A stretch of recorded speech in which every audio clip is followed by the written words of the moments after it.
Bapak, kami bersyukur untuk malam hari ini. Kami tahu bahwa Engkau Allah yang begitu baik, dan kami bisa berkumpul kembali dalam komsel malam hari ini lewat Zoom. Kami percaya kami semua saling merindukan khususnya kehadiran-Mu ya Tuhan. Kami bersyukur Engkau ada di tengah-tengah kami. Dan kami merindukan firman-Mu. Berfirmanlah atas kami malam hari ini. Urapi hamba-Mu yang menyampaikan firman. Dan biarlah kebenaran menjadi barisan depan kami. Maka kemuliaan-Mu akan mengikuti kami seumur hidup kami. Dalam nama Yesus Kristus Tuhan. Haleluya. Amin.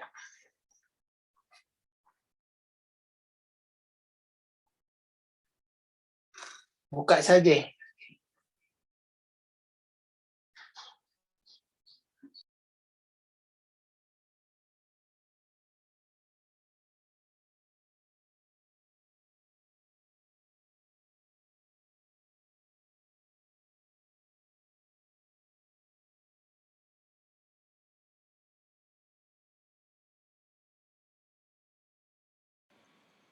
Oke, sebelum kita serahkan ke ke Pak Eben Sembiring untuk share firman Tuhan. Shalom Pak Yunus. Ada Ben sama Joy, Pak Yunus. Pak Yunus ke-mute. Suaranya Pak Yunus sudah dengar. Halo, Cik. Ya. Jis. Sebelum saya serahkan ke Pak Eben Sembiring untuk share firman, saya minta Joy sama Ben bisa saksi selama perlindungan Tuhan, penyertaan Tuhan selama kalian di Jakarta, selama masa pandemi, selama nggak ada kerjaan, musisi, semua kan lagi PPKM dan segala macamnya, bisa share. Silahkan, salah satu dari kalian.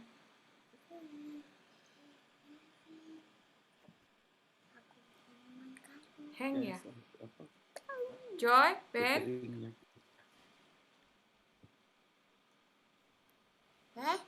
Joy ke Ben? Joy, Ben? Kami kesulitan karena jaringan di sini tidak stabil. Oh, ini.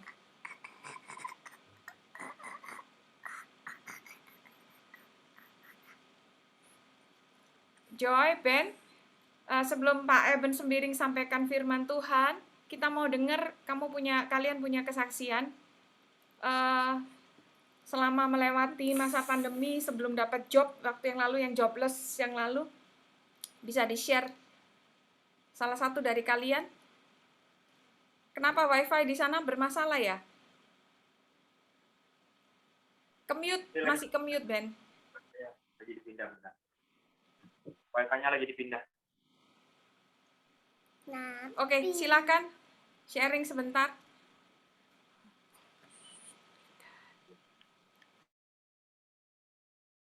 Bisa didengar tadi suaraku? Nah, Jadi sebelum kita serahkan ke Pak Eben Sembiring untuk sharing firman, kita minta kalian bisa sharing bagaimana penyertaan Tuhan selama masa PPKM, jobless sebagai musisi, dan sampai hari ini survive. Silakan, ayo Ben. Oke, selamat malam semuanya. Ini suaranya terdengar jelas ya? Jelas. Jelas Jelas ya. Ya, koneksi wifi-nya tadi ganggu. Ya, terima kasih buat kesempatan malam ini. Jadi hari ini kita dikasih kesempatan untuk bersaksi. Kebetulan kita lagi di Kupang ini, di tempatnya di rumahnya Om Yunus. Terima kasih sudah dikasih pinjam rumahnya Om Yunus. Jadi hari ini kita mau bersaksi ya. Jadi kemarin di masa pandemi kemarin itu kita tahu sendiri kalau banyak dampak buat setiap dari kita di masa pandemi yang udah berulang tahun yang ketiga ini. Udah 3 tahun pandemi dari awal dimulainya yang namanya virus COVID-19 ini. Jadi kebetulan sektor yang paling terkena banget kalau kita kebetulan di Jakarta bekerja di dunia entertain berdua sama-sama. Jadi sektor entertain itu paling terkena dampak dari semua sisi. Jadi kita benar-benar tidak bisa ngapa-ngapain karena sektor entertain itu bukan sektor utama, bukan sektor yang primer yang artinya sebenarnya tidak terlalu diperlukan banget gitu. Maksudnya masih bisa tidak didahulukan gitu. Jadi akhirnya pekerjaan kita semuanya cancel, pekerjaan yang sudah terjadwal berbulan-bulan, bahkan 1 tahun ke depan semuanya di-cancel, pekerjaan reguler semuanya di-cancel, dan sama sekali kita itu nggak punya kerjaan, kita berdua. Bayangin kita hidup di Jakarta, kita nggak punya kerjaan sama sekali, semua kerjaan di-cancel, bukan semua kerjaan di-cancel, tapi malah kita harus ganti biaya DP yang udah masuk ke kita. Kalau di dunia entertain itu kan ada namanya DP kalau misalnya kita dipekerjakan di satu event gitu. Harus kita balikin karena itu masuknya ke force major. Jadi udah jatuh ketimpa tangga lah ceritanya. Gak ada kerjaan, udah gitu harus bayarin balikin DP untuk Joy. 1 tahun berjalan, kita masih bisa selamat pelan-pelan dari simpanan kita sedikit. Tahun kedua mulai jual aset. Jadi simpanan nggak ada, aset satu-satu mulai dijual.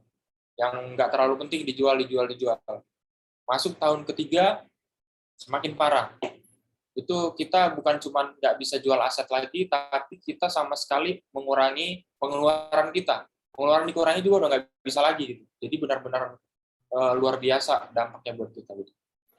Akhirnya karena penyertaan Tuhan buat kita dan doa-doa orang tua kita juga, ya kita itu masih ditolong sama Tuhan lewat ada proyek-proyek yang tiba-tiba datang, proyek-proyek yang dadakan, proyek-proyek yang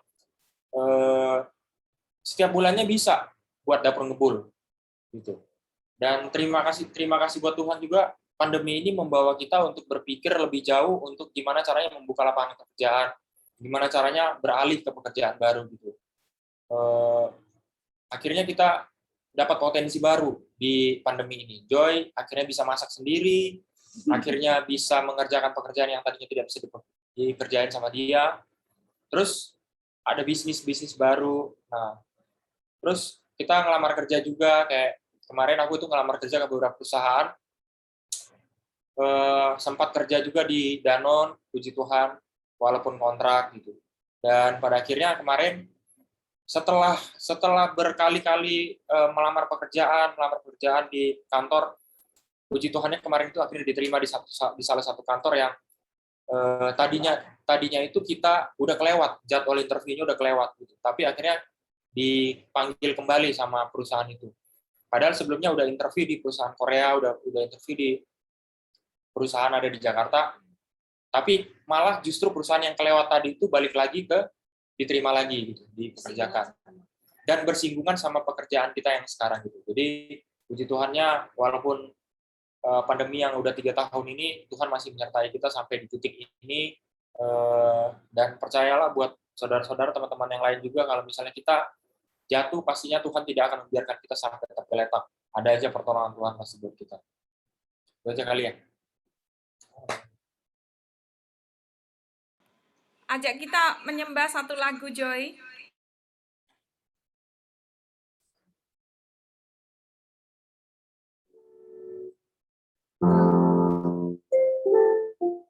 Saya yakin Bapak Ibu juga mengalami banyak hal ya selama COVID ini, selama pandemi. Dari yang mungkin kena COVID gitu ya, aku, mama, papa, jadi Faith, Ethan, dan juga udah alumni COVID-19 gitu ya.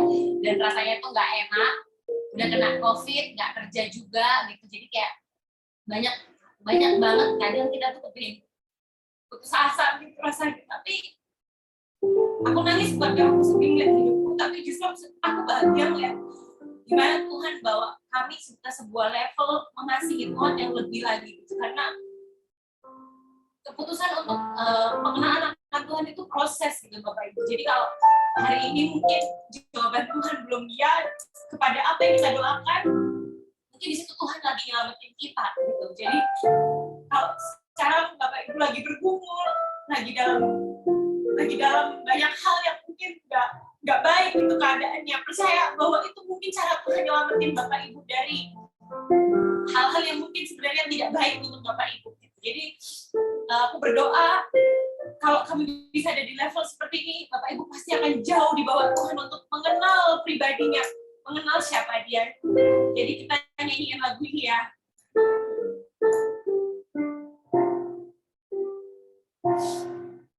Sungguh besar pengorbananmu bagi gelapku dalam ini.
Kami mau mendengar firman-Mu Tuhan. Terima kasih.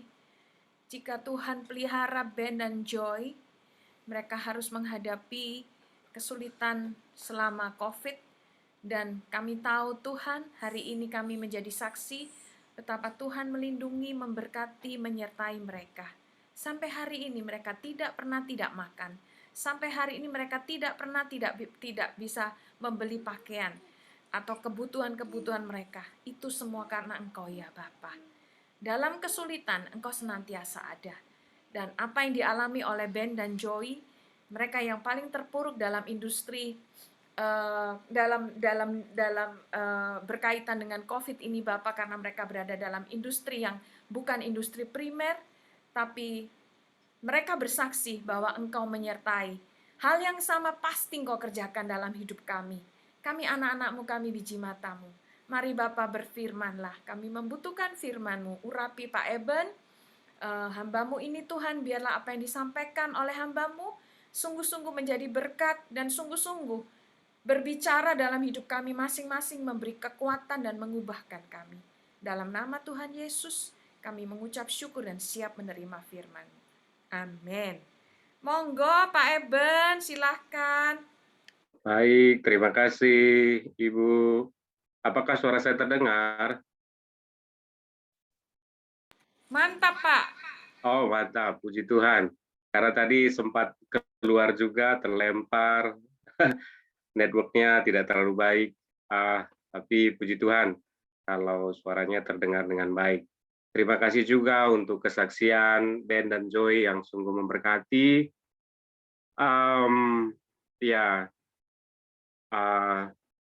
Kesulitan yang Tuhan izinkan, pasti ada maksud Tuhan yang indah yang Tuhan berikan bagi Ben dan Joy, dan tentu kita juga semua ya dalam situasi pandemi saat ini yang belum berakhir, dengan dampak-dampak yang pasti terjadi bagi kita, terutama mungkin bagi kita yang memang langsung ya, apalagi mungkin usaha atau pekerjaan yang kita lakukan bukan usaha premier gitu ya. Tadi kisah dari Ben dan Joy yang luar biasa. Tidak mudah, pasti sangat tidak mudah. Kami saja di Kupang dengan situasi mungkin tidak seseram Jakarta begitu ya. Di saat pandemi kemarin sempat juga mengalami pandemi, orang tua juga dipanggil Tuhan di Sumatera Utara begitu. Tetapi itu tadi ya, Tuhan semua izinkan untuk maksud yang baik dan kita bisa belajar. Malam hari ini saya akan sharing firman Tuhan untuk kita semua. Saya akan coba share screen, berharap bisa berjalan dengan baik. Satu bagian dari firman Tuhan, apakah sudah terlihat? Sudah Pak. Iya, saya buat judulnya kuasa kasih karunia Allah. Satu ayat yang hari-hari ini Tuhan ingatkan kepada saya begitu ya, dan menjadi sumber kekuatan, sumber semangat, inspirasi yang mendorong saya secara pribadi juga, dan berharap ayat ini juga bisa dipakai Tuhan untuk memulihkan kita semua sesuai dengan situasi kebutuhan kita masing-masing. Begitu. Saya tidak tahu apa yang sedang dialami oleh Bapak Ibu pribadi. Kalau saat ini tadi kita mendengar sharing singkat dari Ben dan Joy, kita tahu bagaimana pergumulan mereka begitu.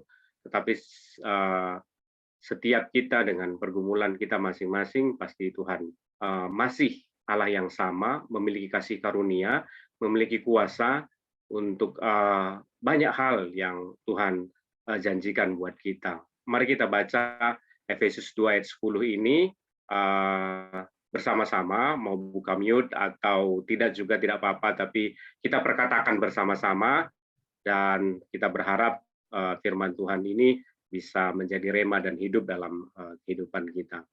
1, 2, 3. Karena kita ini buatan Allah, diciptakan dalam Kristus Yesus untuk melakukan pekerjaan baik yang dipersiapkan Allah sebelumnya. Ia mau supaya kita hidup di dalamnya. Sekali lagi, karena kita ini buatan Allah, diciptakan dalam Kristus Yesus untuk melakukan pekerjaan baik yang dipersiapkan Allah sebelumnya. Ia mau supaya kita hidup di dalamnya. Ada beberapa penggalan kalimat yang ditulis oleh Rasul Paulus ini ya. Ini konteksnya Efesus 2 ini di perikop yang sampai ayat ke-10 ini judulnya sebetulnya adalah kasih karunia. Bagaimana Rasul Paulus menceritakan kasih karunia itu yang menyelamatkannya dan kasih karunia Allah itu yang menjadikan dia hidup dan memiliki tujuan. Begitu, dan dia ingin mendorong jemaat di Efesus supaya memiliki pemahaman, memiliki perspektif, memiliki iman yang benar, yang sungguh-sungguh sesuai dengan apa yang Tuhan kehendaki. Bahwa hidup ini, bahwa keselamatan, bahwa masa depan adalah kasih karunia daripada Allah. Ada 4 penggalan ya dalam ayat ini. Yang pertama, yang nanti kita bahas secara lebih dalam, saya akan sharing sesuai dengan makna yang saya dapat begitu ya, dan mungkin nanti juga sedikit sharing tentang kesaksian bagaimana memang kasih karunia Allah ini, kasih karunia Allah yang kami alami, yang saya alami secara khusus, yang memberikan saya keselamatan, memberikan saya perspektif baru tentang hidup begitu, dan bagaimana melihat hari-hari ini dan hari depan menurut kehendak Allah begitu. Yang pertama adalah tentang buatan Allah. Kita ini disebut buatan Allah. Jadi dia bukan hanya sebagai milik Allah ya. Jadi itu berbeda begitu. Kalau milik Allah dengan buatan Allah itu berbeda. Kalau milik sama seperti begini ya. Saya memiliki baju begitu ya. Ini yang saya pakai milik saya gitu karena saya beli. Dan ini menjadi milik saya dan tidak ada orang yang mengatakan bahwa baju yang saya pakai ini adalah miliknya. Tetapi kepemilikan saya terhadap baju ini maknanya berbeda ketika saya sendiri yang merancang baju ini, begitu kan ya? Saya yang merancang, saya buat desainnya, saya yang menjahit begitu dan bentuknya seperti ini. Nah, maksud dari buatan Allah itu dalam perikop ini, dalam tulisan ini adalah yang saya pahami adalah bahwa memang kita ini dirancang dan dibentuk oleh Allah, gitu. Dirancang secara spesifik. Dia yang memiliki desainnya, dia yang memiliki maksudnya juga tertentu atau memiliki tujuan, begitu ya. Tidak sembarang diciptakan. Nah ini kan beda ya dengan kepemilikan itu. Kalau kita dibilang hanya milik Allah, ya bisa saja gitu. Tetapi ketika dikatakan bahwa kita adalah karya yang memang diciptakan oleh tangan Allah gitu. Jadi ini memang ada makna yang sangat dalam, mulai dari pikiran Allah ketika kita belum ada itu sebetulnya sudah dirancang gitu ya, sudah dibuat rancangannya dan dibentuk sedemikian rupa sehingga kita menjadi seperti diri kita dan dibentuk oleh. Di sini saya ambil kutipan, tadi sempat baca-baca artikel juga ya, yang ditulis oleh Pendeta Yakub Tri Handoko. Ada sebuah pertanyaan reflektif. Apakah kita sadar bahwa kita bukan produk massal Allah? Ini artinya, oke, kita memang ciptaan Allah, tetapi kita bukan produk massal. Ada satu pabrik yang dibuat oleh Allah, lalu dari pabrik itu keluarlah, terciptalah, jadilah kita manusia-manusia gitu.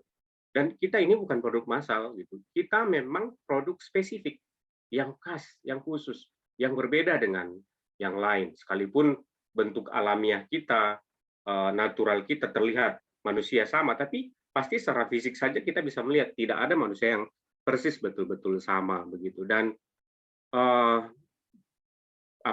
pernyataan Rasul Paulus bahwa kita buatan Allah ini bagi saya sangat luar biasa gitu.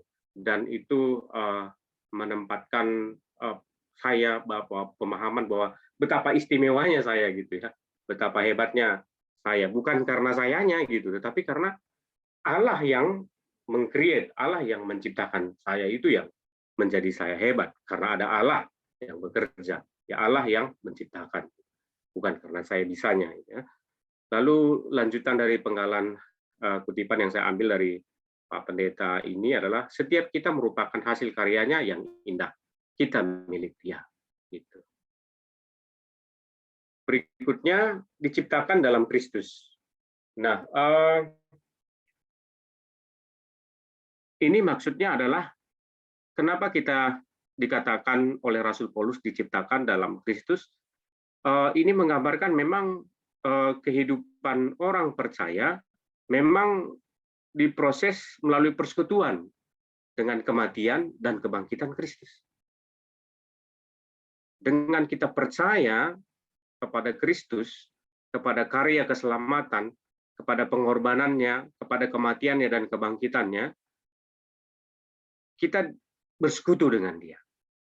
Kita diciptakan menjadi manusia yang baru. Di ayat-ayat awal di pasal 2 tulisan Rasul Paulus ini memang menggambarkan bagaimana kita, bahkan Rasul Paulus juga menceritakan bagaimana dia sebelum dia mengenal Kristus, gitu ya, sebelum mengenal Tuhan, manusia lama yang penuh dosa, manusia lama yang penuh dikuasai oleh dosa dan hawa nafsu, tapi kemudian diubahkan, begitu ya, memiliki tujuan, memiliki orientasi, memiliki harapan yang baru, memiliki gaya hidup yang baru. Nah, manusia lama yang dibatasi oleh tembok-tembok jasmania. Kalau orang yang belum mengenal Kristus, pasti standar hidupnya itu, lihat nih status sosialnya.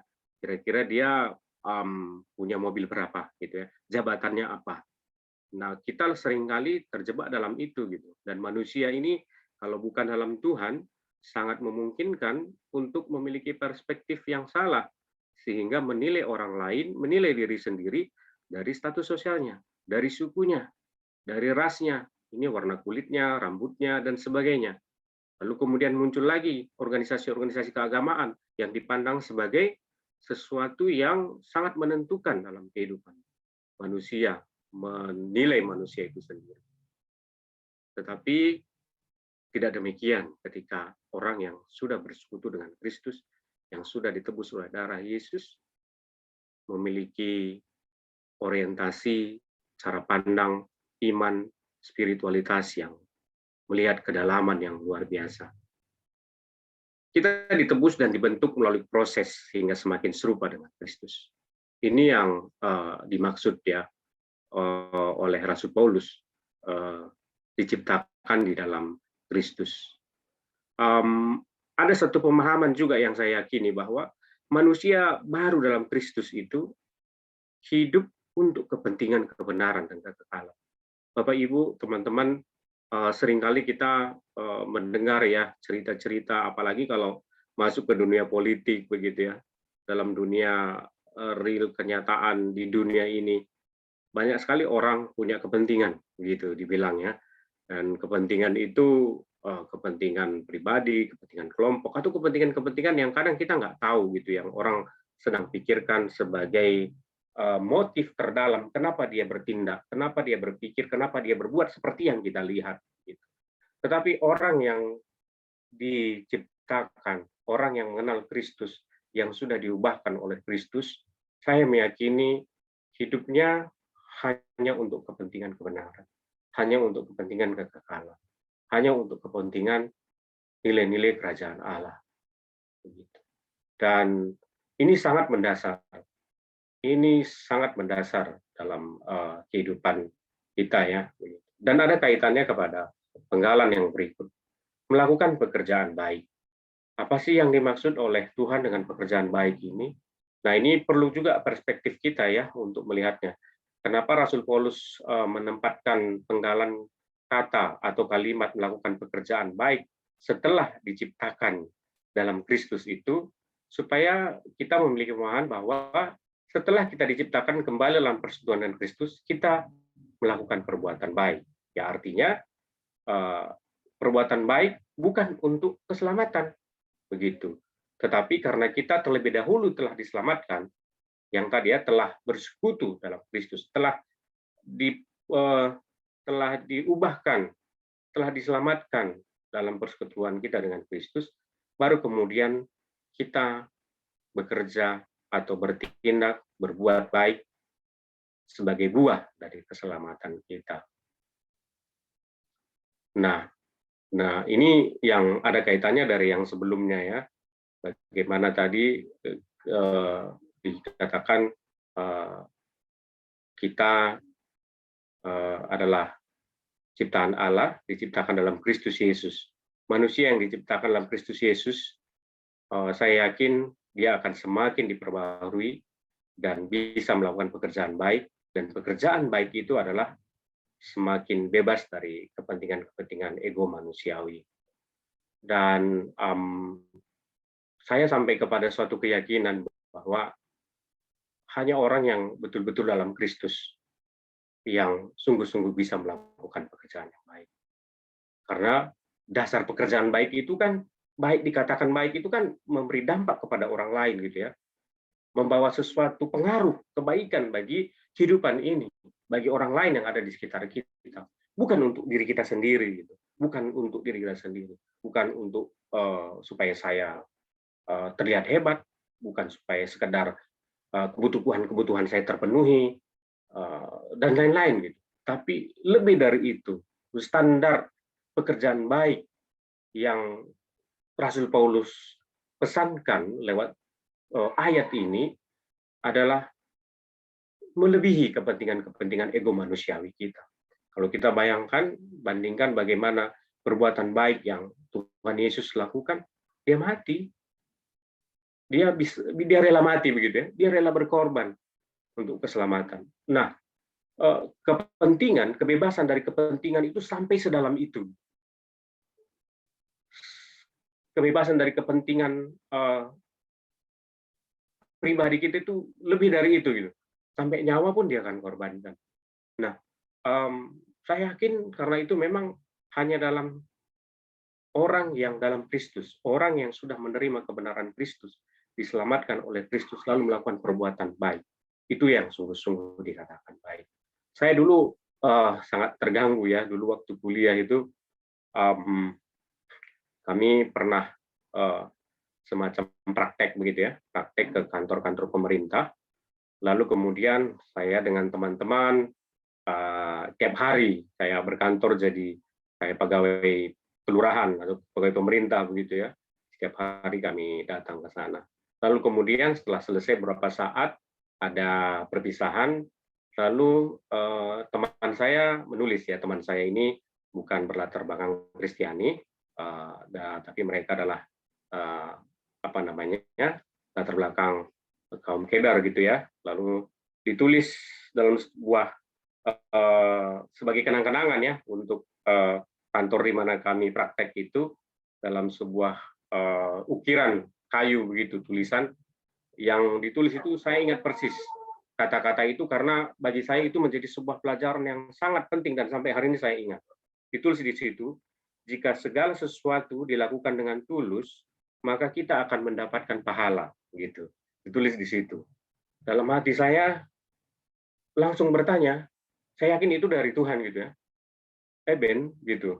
Bertanya dalam diri saya, Ben, kalau kau masih mengharapkan sebuah pahala, lalu kemudian kau berbuat baik, itu tulus enggak gitu? Langsung saya pikir, berarti itu tidak tulus dong, gitu. Jadi memang di situ saya meyakini bahwa ketulusan yang sungguh-sungguh itu bisa terjadi, muncul dalam hidup kita, dan kita sanggup untuk mengekspresikannya dalam hidup kita.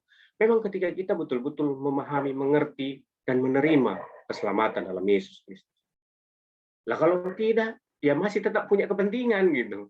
Kita justru masih berharap selamat karena perbuatan kita gitu. Dapat pahala dari kita berbuat baik gitu. Apa itu masih tulus nggak sih? Masih bebas kepentingan nggak sih? Saya yakin tidak ya. Itu standar melakukan pekerjaan baik yang saya pahami. Lalu kemudian dipersiapkan Allah sebelumnya. Ternyata memang Allah itu menetapkan segala sesuatu. Bahkan hal-hal yang baik, perbuatan-perbuatan baik itu pun Tuhan sudah tetapkan. Dan standarnya itu dari Dia. Dari kekekalan Ia sudah menentukan supaya kita hidup di dalam kebaikan. Untuk merealisasikan rencana ilahi Allah. Menyelamatkan kita, Kristus. Perbuatan baik standarnya sangat tinggi, mulia, dan kekal. Perbuatan baik hanya karena kasih karunia Allah dalam Kristus yang sanggup melakukannya. Bapak Ibu, kemudian yang terakhir, dia mau kita hidup di dalamnya. Dan ini jelas sekali bahwa memang kehendak Allah adalah bagi kita semua. Apalagi bagi kita yang orang yang sudah mengatakan dirinya percaya kepada Tuhan, percaya kepada Yesus Kristus. Yaitu melakukan kehendak Allah dengan pemahaman akan identitas yang benar. Siapa kita? Kita ini buatan Allah, diciptakan dalam Yesus Kristus. Dan bersekutu secara rutin, secara berkelanjutan, secara tuntas, holistik gitu ya, tidak sepenggal-sepenggal. Mulai dari kematian, kebangkitan, diselamatkan, hidup dalam kematian dan kebangkitan. Melakukan pekerjaan baik. Sebelum saya tutup, saya percaya sekali ya, saya jadi meyakini kesaksian yang tadi diceritakan oleh Ben dan Joy itu luar biasa. Tuhan izinkan kesulitan dialami itu untuk suatu tempat di mana kita semakin merenung begitu ya, mencari wajah Tuhan dan memaknai bagaimana kasih karunia Allah itu, bagaimana kuasanya yang menghidupkan kita. Bapak Ibu, saya juga pernah mengalami situasi yang sangat sulit ya dalam hidup. Waktu itu sekitar tahun 99-2000 ya, baru lulus kuliah. Saya waktu kuliah itu, masuk kuliah, di situ baru mengenal Kristus ya. Jadi sangat beruntung ketemu dengan kakak-kakak senior yang melayani saya untuk lahir baru, ikut persekutuan dan bertumbuh di dalam Tuhan gitu. Dan di situ saya mengalami banyak perubahan gitu ya, memahami tentang kekristenan dan bertumbuh dalam iman. Lalu saya memaknai bahwa kehidupan saya memang harus melakukan yang terbaik sebagai kesaksian hidup saya. Dan selama kuliah, bersyukur saya termasuk yang Tuhan izinkan untuk berprestasi begitu ya. Berprestasi bukan karena saya pintar tadi ya, tetapi memang setelah saya lahir baru, akhirnya saya memahami bahwa tanggung jawab saya sebagai pengikut Kristus adalah melakukan pekerjaan baik. Pekerjaan baik dalam dunia kampus adalah saya harus belajar baik-baiknya. Dan dampak dari tanggung jawab itu, ya akhirnya prestasi saya bagus gitu. Kalau tidak salah 2 kali itu saya dapat IP 4 gitu. Lalu kemudian pernah beberapa kali dapat penghargaan juga dari kampus ya. Dan terakhir ketika wisuda, termasuk wisudawan terbaik, dan saat itu kami sekolah di sekolah Kementerian Sosial ya, di Bandung begitu. Dan waktu itu Ibu Menteri Sosial Bahtiar Samsiah yang wisuda gitu. Dan disampaikan waktu wisuda, kami yang termasuk mahasiswa lulusan terbaik itu akan segera diberikan SK untuk menjadi pegawai negeri, khususnya kami yang mahasiswa umum ya, karena di kampus kami ada mahasiswa tugas belajar yang sudah pegawai negeri, ada juga mahasiswa umum begitu. Mahasiswa umum itu yang bukan pegawai negeri. Dan setelah lulus, setelah wisuda itu ya dijanjikan seperti itu.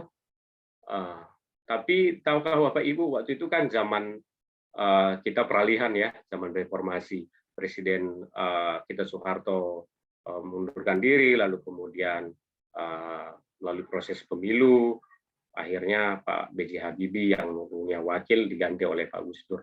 Dan oleh Pak Gus Dur saat itu yang luar biasanya adalah Kementerian Sosial dibubarkan ya, begitu. Bayangkan saya yang sudah memahami, meyakini dan melakukan apa yang menurut saya baik dan benar gitu, baik ya. Saya melakukan peran saya, sekolah, kuliah sebaik-baiknya, dan saya termasuk lulusan terbaik. Lalu kemudian ketika wisuda, Menteri mengatakan bahwa saya akan mendapatkan SK untuk kemudian menjadi pegawai negeri di lingkungan Departemen Sosial begitu ya. Tetapi Tuhan bekerja luar biasa gitu, di luar dari apa yang kita pikirkan gitu, apa yang saya pikirkan secara manusia ya. Bahwa Tuhan mengizinkan melalui Pak Gus Dur, presiden kita waktu itu, dibubarkan itu kementerian. Jadi jangankan menerima pegawai negeri yang baru, pegawai yang lama di Kementerian Sosial saja waktu itu kan bingung akan mau dikemanakan gitu. Jadi singkat ceritanya ya akhirnya saya tidak jelas, luntang-lantung gitulah ya gitu. Tetapi ya jujur secara manusia waktu itu kecewa. Lalu kemudian kembali mengingat tentang kebenaran Tuhan gitu ya, bahwa ayat yang kita baca hari ini bahwa saya ini ciptaan Allah, diciptakan dalam Kristus, lalu kemudian diciptakan untuk melakukan perbuatan baik, dan itu yang dikehendaki Allah gitu.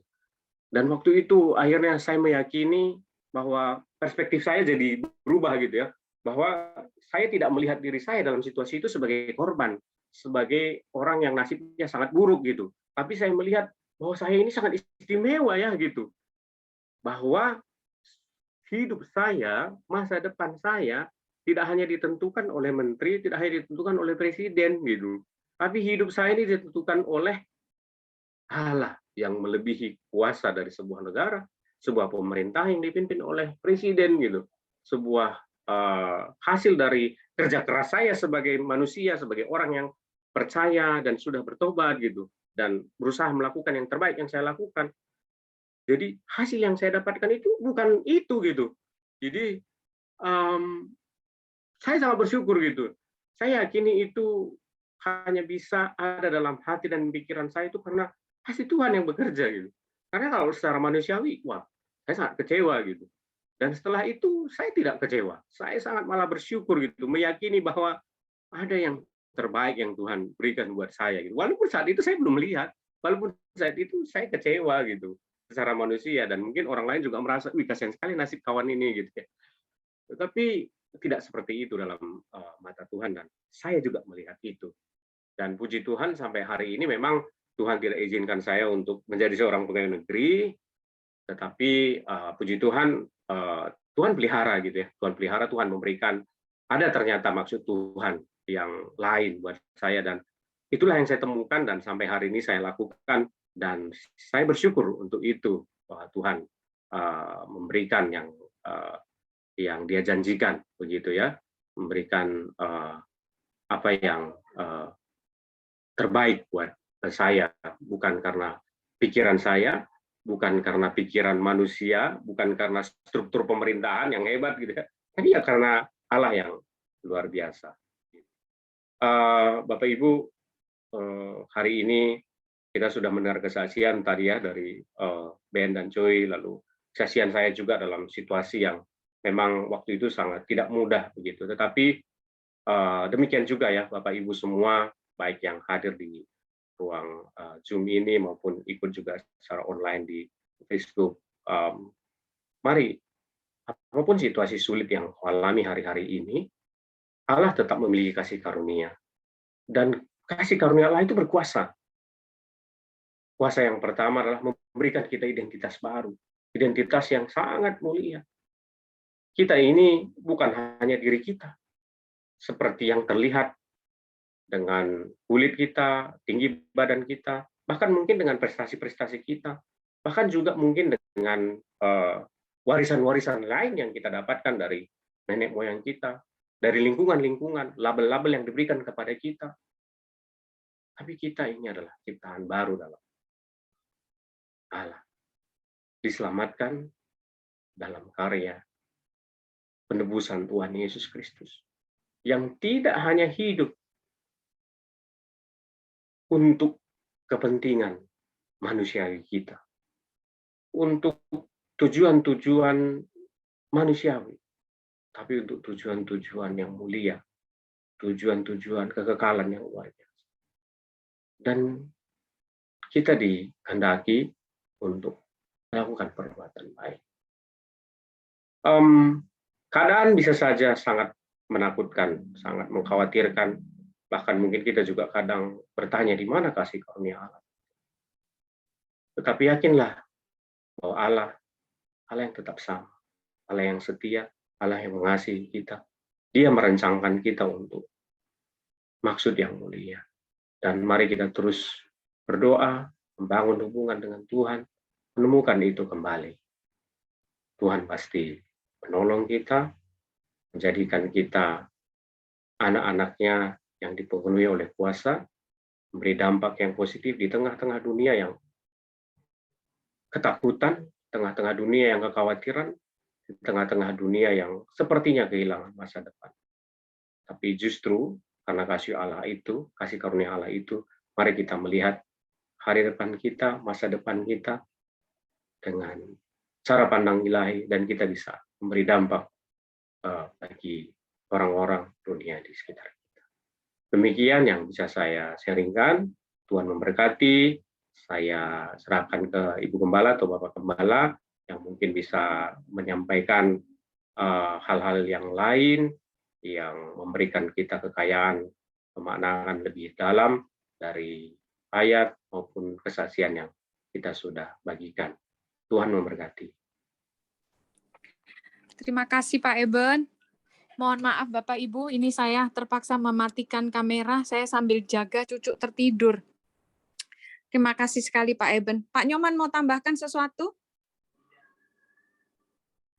Lanjut Kai? Oke, saya serahkan kepada Jedi untuk membagi ada beban-beban doa Bapak Ibu yang berkenan yang sudah ditulis itu mohon memberikan konfirmasi. Saya serahkan kembali kepada Jedi. Silakan J. Baik, Bapak Mama. Untuk pokok doa yang pertama itu berdoa untuk gugus depan COVID, tim medis diberi kekuatan, kesehatan yang terbaik dan tetap dalam perlindungan Tuhan dan melayani dengan sukacita. Terus yang kedua ketersediaan vaksin. Lalu ketiga untuk pasien yang COVID baik yang dirawat di rumah sakit maupun yang isoman. Yang keempat penurunan angka COVID di Kota Kupang. Nah, itu yang bertugas Pak Elisa Iswandono. Apa bersedia? Om Iwan?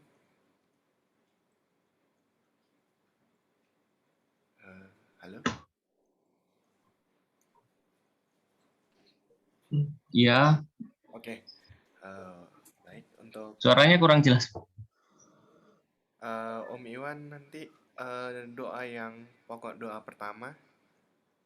Ya. Oke. Terima kasih Tuhan buat kasih setiamu di dalam hidup kami, sehingga sampai saat ini Tuhan masih hidup memelihara hidup kami setiap hari Tuhan Yesus. Kami percaya bahwa perlindungan-Mu itu ajaib, perlindungan-Mu itu luar biasa atas hidup kami. Kami percaya bahwa di setiap waktu kehidupan kami, Engkau ada, hadir, memberikan proteksi yang sempurna dalam kehidupan kami. Tuhan, saat ini kami berdoa buat tim medis yang saat ini masih terus tetap bekerja, supaya pandemi ini Tuhan segera berlalu. Dan kami percaya bahwa Tuhan memberikan perlindungan dalam pelayanan mereka, mereka tetap melayani dengan sukacita, dan kami bersyukur bahwa kami mendengar bahwa status COVID-19 di Kota Kupang semakin hari semakin menurun Tuhan, dan saat ini kami mendengar sudah memasuki level 1. Kami percaya di waktu yang akan datang Tuhan akan memulihkan sepenuhnya Tuhan, sehingga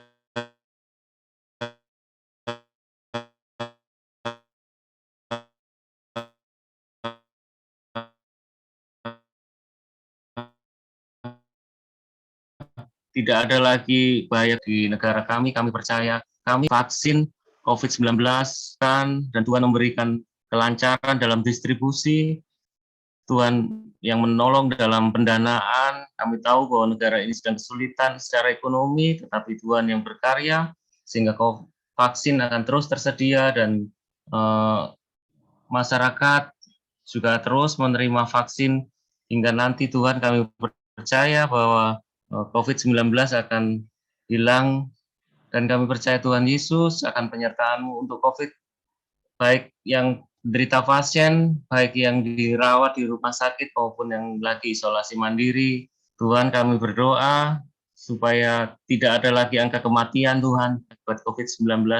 Kami percaya bahwa Tuhan Yesus yang melindungi, memberikan kesehatan, bahwa Tuhan Yesus yang berkarya, sehingga Tuhan semua pasien COVID, baik yang dirawat di rumah sakit maupun yang isolasi mandiri, semuanya akan terbebas dari COVID-19.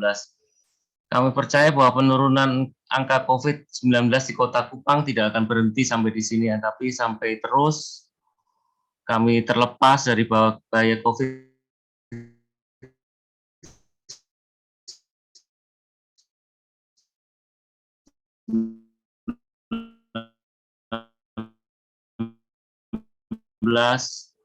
bukan hanya kota kami percaya Tuhan Yesus. Terima kasih, kami berdoa mengucap syukur. Amin.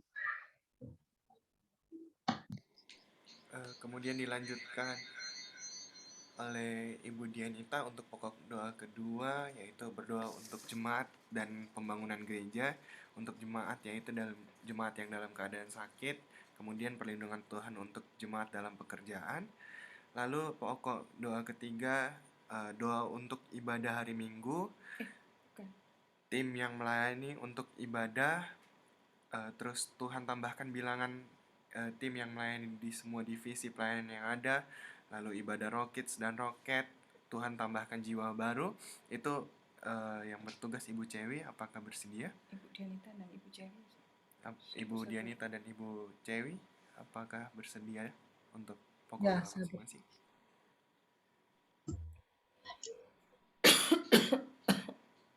Satu-satu. Baik, jadi. Ibu Dianita boleh duluan. Ya, saya bersedia. Oke. Mari kita berdoa. Ya. Kita berdoa. Kami bersyukur buat kebaikan dan kasih setia Tuhan dalam kehidupan kami, karena kami percaya sampai saat ini Tuhan tetap menjaga, memelihara kehidupan kami, Tuhan. Kami bersyukur buat setiap kebaikan-Mu. Kami menopang Tuhan setiap jemaat Tuhan yang dalam keadaan sakit, di dalam nama Yesus. Kami berdoa, kami arahkan tangan kami, kiranya mereka boleh sembuh Tuhan, oleh karena jamahan Tuhan di dalam nama Yesus Tuhan. Penyakit apapun yang lagi dialami oleh jemaat Tuhan boleh sembuh dalam nama Yesus. Kami berdoa bagi para dokter, para medis yang menangani setiap jemaat yang lagi sakit, maupun rawat inap maupun rawat jalan, di dalam nama Yesus. Kesembuhan ilahi ada bagian dari hidup mereka Tuhan. Terima kasih Bapak. Kami juga berdoa untuk perlindungan sempurna bagi jemaat Tuhan dalam pekerjaan, di dalam nama Yesus. Kami tahu Tuhan, keadaan sekarang, keadaan yang susah, tapi kami percaya tangan Tuhan, mata Tuhan tetap tertuju pada anak-anak Tuhan yang berharap kepadamu. Kami percaya kami akan berkecukupan oleh karena anugerah dan berkat Tuhan dalam kehidupan kami. Bahkan Tuhan berkelimpahan. Mungkin memang situasi sulit, tapi karena kami memiliki Tuhan, Allah yang hebat, Allah yang kaya, kami akan tercukupi, bahkan berkelimpahan Tuhan. Berkat pekerjaan kami, apapun yang kami kerjakan Tuhan, buat berhasil oleh karena campur tangan berkat Tuhan. Kami terus berdoa, kami mendukung Tuhan untuk pembangunan gereja kami yang sedang berjalan di dalam nama Yesus Tuhan. Tuhan berkati biar proses pembangunannya boleh berjalan dengan baik. Dan Tuhan cukupkan dana yang dibutuhkan Tuhan. Berkati tukang-tukang Tuhan yang boleh bekerja, dan Tuhan memberikan hikmat pada mereka agar selesai tepat pada waktunya. Terima kasih Tuhan, kami mengarahkan doa kami ini ke dalam tangan Tuhan. Allah kami yang hebat, Allah kami yang penuh dengan kuasa, dan Allah kami yang kaya. Terpuji nama Tuhan, kami sudah berdoa. Haleluya, amin. Kami mengucap syukur buat kesempatan malam ini Tuhan. Kami mau berdoa untuk ibadah raya nanti hari Minggu ya Bapak. Bapa dalam surga, kami mohon kiranya Engkau memberkati setiap tim yang melayani untuk ibadah nanti Tuhan. Tuhan tambahkan dengan kesehatan, kekuatan, dan tidak ada kendala saat mereka melayani untuk ibadah nanti Bapa. Dan kami juga percaya Tuhan beserta dengan mereka, tim-tim yang ada yang melayani di semua divisi pelayanan yang ada.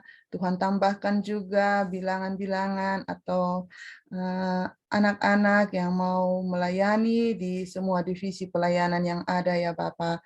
Bapak, kami terus berdoa ibadah hari Minggu nanti kami diberkati dengan sukacita, dan kami benar-benar bersyukur Tuhan kami ditempatkan di gereja di mana kami beribadah. Terima kasih Tuhan, kami juga mau mendukung ibadah Rockets dan Roket. Tuhan, Engkau tolong walaupun mereka masih online, Tuhan tolong agar jaringan tetap berjalan dengan baik, tidak ada kendala atau macet-macet, tetapi semuanya berjalan dengan baik, sehingga ibadah Rockets dan Roket jadi berkat bagi anak-anak kami Tuhan. Kami mengucapkan Tuhan. Dan juga kami mau mendukung doa buat Bapak Gembala maupun Ibu Gembala yang akan memberitakan firman hari Minggu.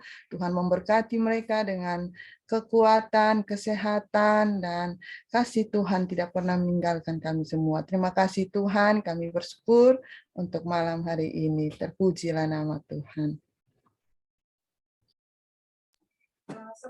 Sebelum saya serahkan kepada Pak, Bapak Ibu Saudara sekalian, saya ajak kita berdoa untuk tukang-tukang yang sedang melaksanakan renovasi.